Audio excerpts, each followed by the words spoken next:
안녕하세요. 여러분과 함께 준수한 사회를 만들어가는 통합사회 강사 정윤수입니다. 반갑습니다. 우선 제 소개 간단하게 드리고 시작하고자 합니다. 저는 대학원에서 역사사회 꾸준히 공부해 왔고요. 현재는 성북 메가스터디를 비롯해서 대치, 목동, 중계 등지에서 수업을 하고 있습니다. 오늘은요 2025년 통합사회 1학기 중간고사에 대해서 간단히 말씀드리러 나왔는데요. 통합사회의 중요성, 그 다음에 난이도, 마지막으로 대비 전략까지 말씀드리고 마무리 짓도록 하겠습니다. 자, 일단 첫 번째로 통합사회의 중요성부터 살펴보시죠. 첫째, 고1 내신에서 4학점을 차지한다는 점이 있습니다.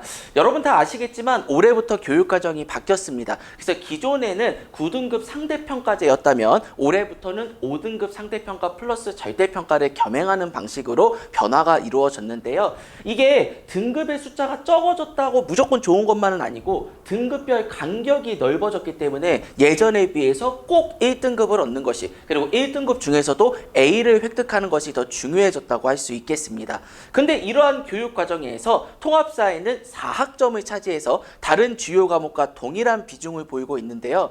여러분, 국어, 영어, 수학, 사회, 과학이 다 똑같이 4학점씩입니다. 이제는 특정한 한 과목을 잘하는 게 중요한 것이 아니고 요 5과목을 다 동일하게 잘하는 게 중요한 시대가 됐습니다. 그래서 제가 예전부터 통합사회야말로 고1 내신의 최선의 전략적 선택이 될 수 있다라고 저는 계속 말씀드리고 다녔었거든요. 왜냐하면 다른 과목에 비해서 상대적으로 적은 시간을 투자해서 같은 비중의 내신을 얻을 수 있다? 그럼 당연히 안 할 이유가 없겠죠. 그래서 제가 모든 과목을 만약에 다 1등급 얻고 싶어요. 이런 학생은 무조건 통합사회 준비해야 되는 거고요. 저는 역으로 수학, 과학이 조금 불안해요. 2등급, 3등급 나올 것 같아요. 라는 학생은 이 통합사회로 그만큼의 내신을 커버할 수 있기 때문에 요거 꼭 효자 과목으로 활용하셨으면 좋겠다라는 말씀을 드리고 싶습니다.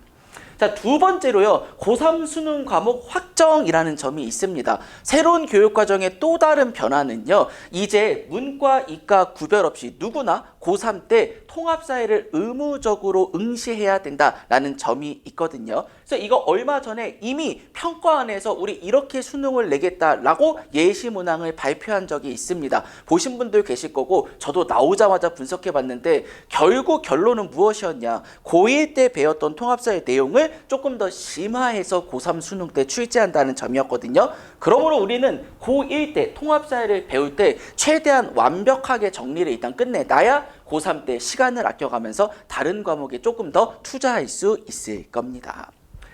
자, 두 번째로요. 통합사회 난이도에 대해서 말씀드려 보겠습니다. 이 통합사회 제가 설명해 드릴 때마다 뭐 중학교 때는 통합사회 하루 이틀 전에만 해도 다 A 나오던데 90 넘던데 이렇게 생각하시는 분들이 꽤 많으실 겁니다. 그런데 고등학교 때는 그게 생각만큼 쉽지가 않습니다. 그게 쉬웠으면 막 이렇게 학원 수업도 열리지도 않았겠죠. 크게 두 가지 이유 때문입니다. 첫 번째, 학습량이 너무 방대해졌습니다. 통합사회는요. 과목명처럼요. 1에서 10단원까지 약 10개 단원을 배우는데 사회의 다양한 파트, 윤리, 지리, 일반사회, 경제 파트를 통합적으로 배우는 과목입니다. 그래서 내용도 너무 많은데 이게 각각 시험을 볼 때마다 윤리, 지리, 일반사회, 경제 이런 식으로 다양한 파트를 혼합해서 시험이 나옵니다. 아마 이번 1학기 중간고사 때는 윤리랑 지리가 중심 파트가 될 것이라고 예상이 되는데 그래서 아이들이 가뜩이나 내용도 쉽지 않은데 매 시험마다 여러 파트를 같이 혼합해서 공부해야 되니까 더 어려워하는 경향이 있습니다.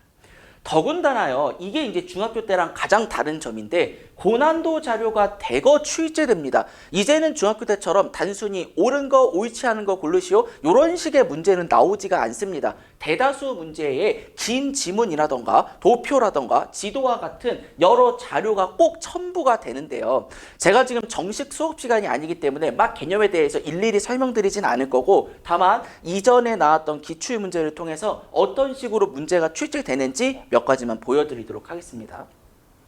자, 일단 첫 번째, 개념 확인형 문제입니다. 요거는 말 그대로 교과서에 실려있는 핵심적인 개념, 기본적인 개념을 너가 공부했니? 라는 걸 물어보는 문제입니다. 자, 여기 문제 보시면 9번 괄호 안에 기억에 대한 설명으로 적절한 것을 보기 위해서 있는 대로 고른 것은, 근데 이거는 조금만 공부했으면 그나마 쉽게 맞출 수 있을 겁니다. 뭐냐면요, 기억이란 우리가 자리 잡고 살아가는 터전을 둘러싼 환경, 이거 우리 요렇게 배웠었지. 행복을 위한 여러 가지 복합적인 조건 중에 환경적인 조건, 질 높은 정주 환경이 마련돼야 된다고 배웠었지. 근데 질 높은 정주 환경은 집 주변의 인문 환경, 자연 환경을 포함하는 거였고, 단순히 물리적인 환경 이상의 의미가 있어서 우리가 장소에 대한 애정을 갖기도 한다고 배웠었지. 이런 기본적인 내용만 생각한다면 쉽게 답을 체크할 수 있는 수준의 문제입니다.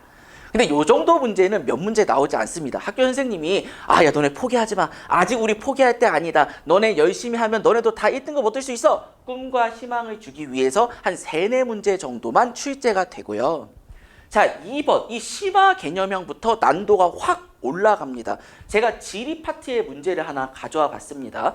이번 중간고사 때 지리 파트에서 뭘 배우냐면 특히 기후가 인간의 생활에 끼치는 영향을 배웁니다. 예를 들어서 열대기후, 온대기후, 냉대기후, 한대기후와 같이 다양한 기후가 인간의 의식주에 어떠한 영향을 끼치는가가 핵심적인 파트인데요. 여러분 교과서를 한번 이렇게 쭉 보시면 알겠지만 생각보다 굉장히 축약해서 써 있습니다. 막 자세한 내용 배우지 않습니다.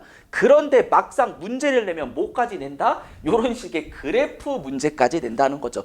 그래프는 교과서에서 거의 막 제대로 심각하게 다루는 교과서는 거의 없다고 봐도 무방합니다. 그런데도 불구하고 이런 그래프까지 문제를 낸다는 거는 뭐냐면 지리 파트를 수업할 때 학교 선생님들이 꼭 웬만해서는 프린트라던가 부교재를 활용하신다는 뜻이고, 이 프린트 부교재에 있는 내용은 다른 게 아니고 원래는 고2, 고3 때 사회탐구 때 배워야 될 세계지리, 한국지리 내용을 미리 끌어다가 가르치신다는 겁니다. 그래서 우리가 이런 심화 개념 문제를 풀기 위해서는 이제는 교과서만 달달달 본다고 이 지리 파트는 점수가 높게 나올 수가 없습니다. 그래서 교과서에 있는 핵심 개념 플러스 그거와 관련된 사탐 심화 내용까지 미리 공부를 끝내야 되고요. 이 개념만 안다고 끝이 아니고 그 개념을 이렇게 그래프에 적용하는, 자료에 적용하는 연습까지 해야 이 문제를 맞힐 수 있었습니다. 자, 3번부터는요, 중학교와 다른 좀 새롭게 추가된 신유형의 문제들 몇 개 보여드리겠습니다. 3차원 좌표형 문제, 매번 시험 때마다 반복해서 나오는데요. 이런 식의 문제입니다.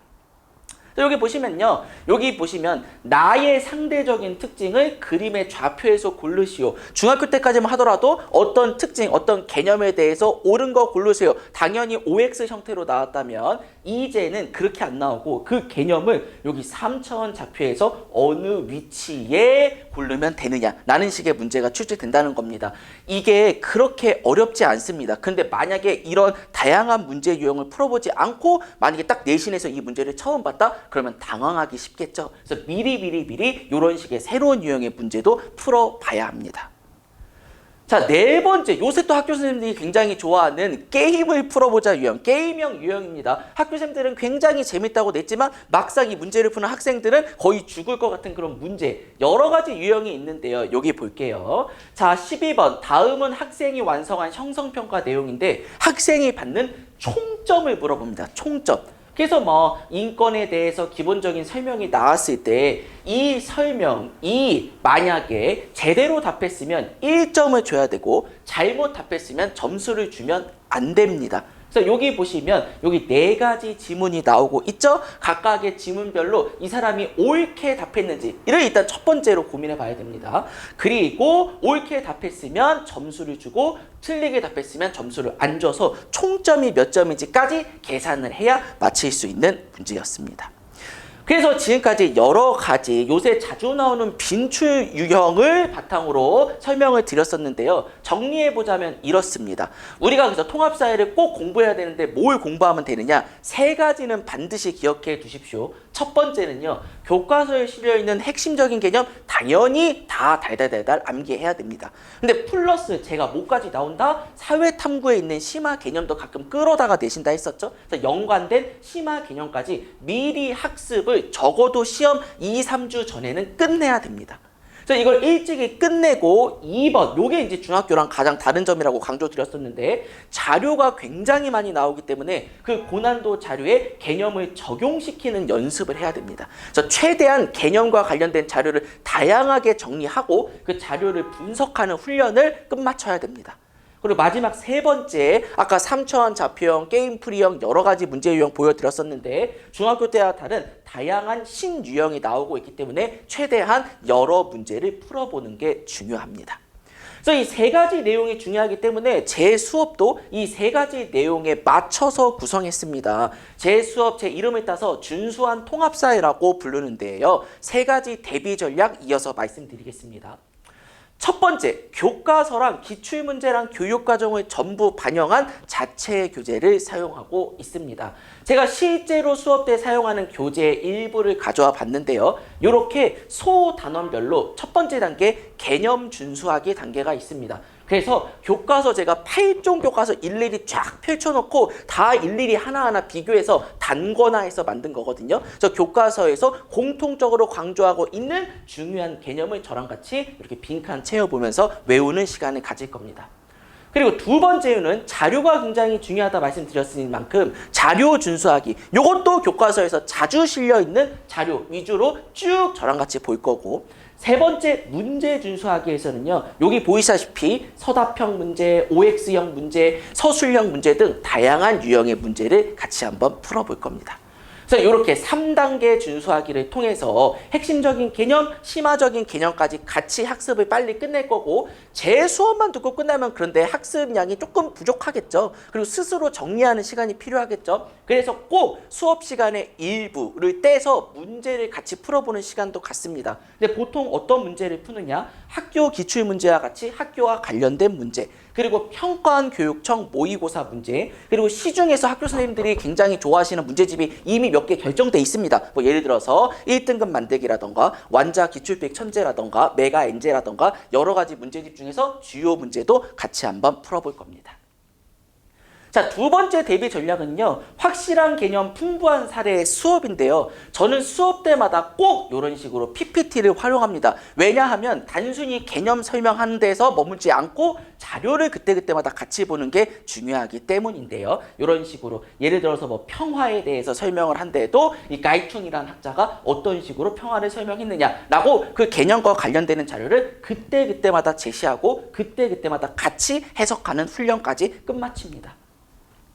자, 그래서 PPT를 통해서 개념을 시각화해서 조금 더 명확하게 알기 쉽게 설명과 동시에 이런 고난도 자료를 훈련하는 시간도 갖는다라는 말씀 드리고, 마지막 세 번째는요, 가장 짧은 시간 플러스 가장 많은 관리입니다. 저뿐만 아니라 요새 다양한 과목의 선생님들이 관리를 강조하실 겁니다. 근데 저 통합사회는 특히나 더 관리를 강조할 수밖에 없는 게, 여러분도 다 아시겠지만 사회 그리고 역사와 같은 과목은 일단 핵심적인 개념, 심화적인 개념을 암기를 끝내야 뭐 자료에 적응을 하든 문제를 풀든 이런 식의 다음 단계로 넘어갈 수 있기 때문에 꼭 개념 암기에 많은 공을 들이는 편입니다.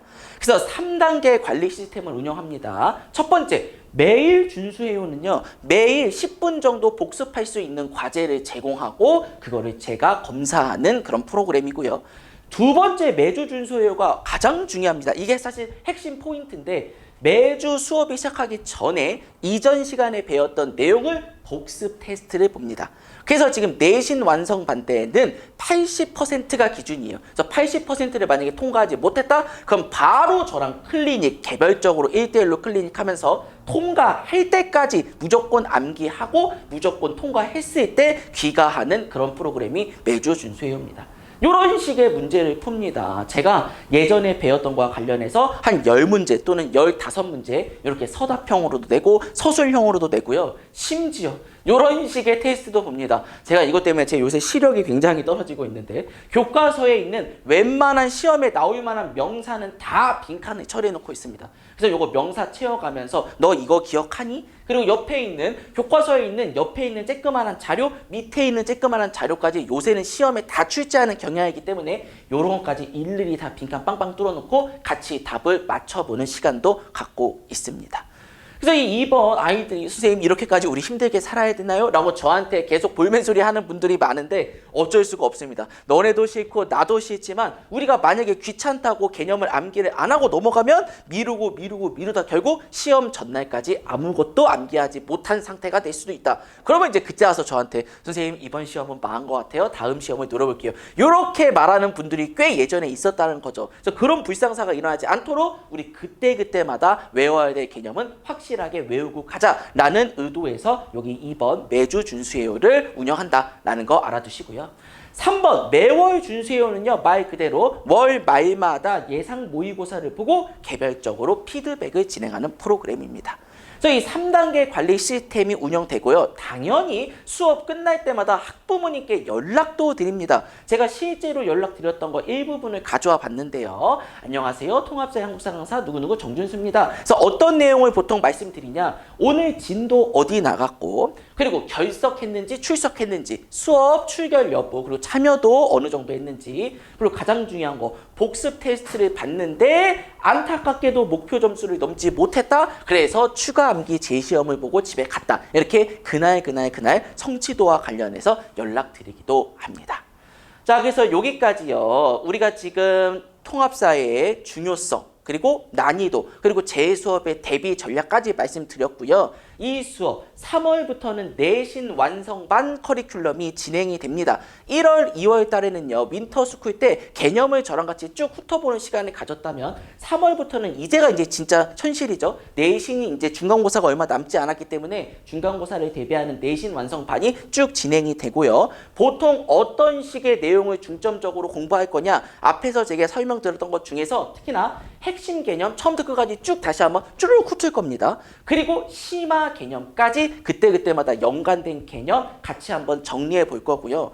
이 두 번째 문제풀이가 사실 엄청나게 중요한데 평가교육청 5개년 모의고사 문제 푸는 것도 물론 중요합니다. 왜냐하면 학교 선생님들이 평가교육청 모의고사를 변형해서 내신에 내는 케이스가 많기 때문에 그래서 요거는 당연히 풀을 거고 마지막으로 우리가 뭐를 통해서 최종 정리를 할 거냐 이게 가장 핵심입니다. 여러분 고등학교 시험은 무조건 학교 자료로 마지막 정리를 해야 됩니다. 그래서 학교 교과서, 학교 프린트, 학교 평가 문제집, 학교 자습서 그리고 학교 기출문제 등 학교에서 시험에 나올 만한 웬만한 시험 자료를 최대한 우리 다 같이 정복하는 시간을 가져볼 겁니다.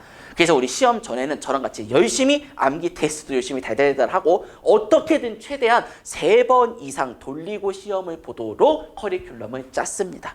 그리고 서술형이 있는 학교도 있고 없는 학교도 있는데 새로운 교육과정의 추세상 아마도 서술형의 비중이 높아질 것으로 예상되고 있습니다. 그래서 서술형이 나올 것을 대비해서 서술형도 완벽 대비하는 시간도 마련했습니다.